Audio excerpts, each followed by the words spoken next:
श्रद्धेय बाबा जी को नमन। आप सभी को नमस्ते। जीवन विद्या राष्ट्रीय सम्मेलन में प्रस्तुति देने का यह अवसर मुझे प्रदान करने के लिए मैं आयोजन समिति की बहुत बहुत आभारी हूँ। आपका बहुत बहुत धन्यवाद। मैं अपना छोटा सा परिचय रखते हुए आगे बढ़ूँगी। मैं मीनाक्षी राठौर रायपुर से हूँ। 4 वर्ष पूर्व मेरे बड़े बेटा जी का अभिभावक विद्यालय रायपुर में प्रवेश हुआ। 2 वर्ष पूर्व मैं और मेरे पति चंद्रशेखर जी ने पहला परिचय शिविर किया और फिर बहुत सारे शिविरों के पश्चात वाङ्मय पठन की आवश्यकता दिखी और फिर हमने अछोटी में 2019-20 के 6 मासिक अध्ययन शिविर को किया। इन सबसे पहले मैंने NIT रायपुर से सिविल इंजीनियरिंग में ग्रेजुएशन किया और फिर IIT दिल्ली से MTech और PhD sustainable and energy efficient building में किया। वर्तमान में रायपुर में ही रहते हुए green and sustainable building consultancy दे रही हूँ। आज मेरी प्रस्तुति का जो विषय है वह है सामूहिक प्रयास में कार्यक्रम की स्थिरता और निश्चयता। इस विषय को मैं मानव व्यवहार दर्शन के अध्याय 4 मानव सहज प्रयोजन के सूत्रों से जोड़कर देख पाती हूँ। तो एक बार मैं ये सूत्र पढ़ देती हूँ। एक से अधिक मानव एकत्र या संगठित होने को परिवार, समुदाय व अखंड समाज संज्ञा है। जागृत मानव परंपरा में सार्वभौम व्यवस्था पूर्वक अखंड समाज प्रमाणित होता है। दूसरा सूत्र है संगठन के लिए कारण साम्यता, लक्ष्य साम्यता आवश्यक है। इसके निर्वाह के लिए कार्यक्रम साम्यता भी आवश्यक है। तो जैसा कि हम देख पाते हैं कि मानव संगठित होना ही चाहता है। संगठन का तात्पर्य है पूर्णता के अर्थ में गठित होना।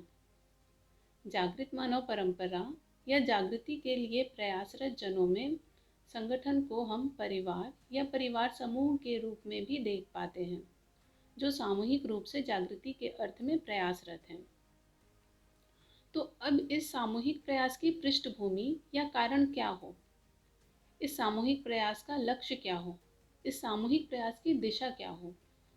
जब यह प्रश्न आते हैं तो ध्यान जाता है कि अभी भ्रमित मानव परंपरा में हर मानव, परिवार या समुदाय बहुत सी मान्यताओं के साथ है और इसी अलग अलग पृष्ठभूमि या कारण होने से उनके लक्ष्य में असमानता है।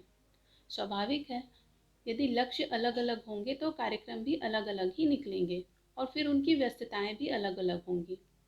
तो इस प्रकार से कारण, लक्ष्य और कार्यक्रम में विविधता होने से सामूहिक प्रयास की संतुष्टि की निरंतरता नहीं बन पाती है।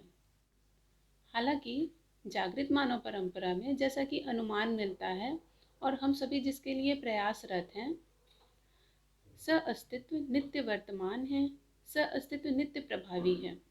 इस पृष्ठभूमि या कारण की मानसिकता के साथ यह स्पष्ट होता है कि एक परिवार से लेकर विश्व परिवार तक लक्ष्य एक ही है, समाधान, समृद्धि, अभय और सअस्तित्व। इस प्रकार कारण साम्यता और लक्ष्य साम्यता की स्पष्टता होने से कार्यक्रम साम्यता निकलकर आने लगती है। अब मैं एक बार फिर वापस अपने विषय पर आती हूँ कि सामूहिक प्रयास में कार्यक्रम की स्थिरता व निश्चयता।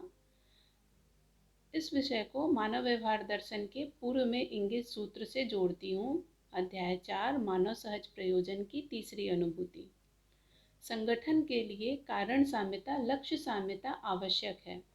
इसके निर्वाह के लिए कार्यक्रम साम्यता भी आवश्यक है। इस सूत्र के आधार पर देखें तो सामूहिक प्रयास में कार्यक्रम की स्थिरता व निश्चयता को 3 भागों में बांटा जा सकता है। पहला भाग है सामूहिक प्रयास में कार्यक्रम की स्थिरता व निश्चयता की आवश्यकता व अनिवार्यता, कि क्या कार्यक्रम का स्थिर व निश्चित होना आवश्यक है, क्या कार्यक्रम का स्थिर व निश्चित होना अनिवार्य है, या इसकी आवश्यकता या अनिवार्यता ही नहीं है। इसे जांच पाना, इन बातों पर ध्यान जाता है।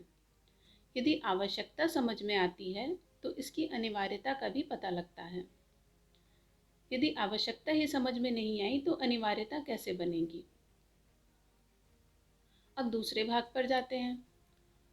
तो यदि कार्यक्रम की स्थिरता व निश्चयता का जांचना हो जाता है या आंशिक रूप में भी हो पाता है कि ये अनिवार्य है, तो अपने सामूहिक प्रयास में कौन सी साम्यता को हम पहचान पाए, कारण साम्यता, लक्ष्य साम्यता या कार्यक्रम साम्यता, और फिर इन साम्यताओं के साथ जुड़ने पर संभावनाएं क्या हैं, यानी कि क्या वाकई में ऐसा जिया जा सकता है।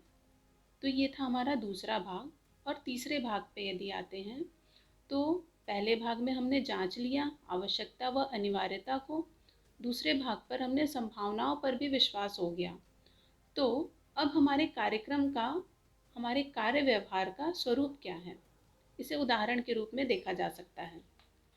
उदाहरण के रूप में मैं यह भी देख पाती हूँ कि यदि परिवार या समूह का तन मन धन लग गया और ऐसा होते समय उनमें स्वयं में जो घटना हो रही है वही उदाहरण है।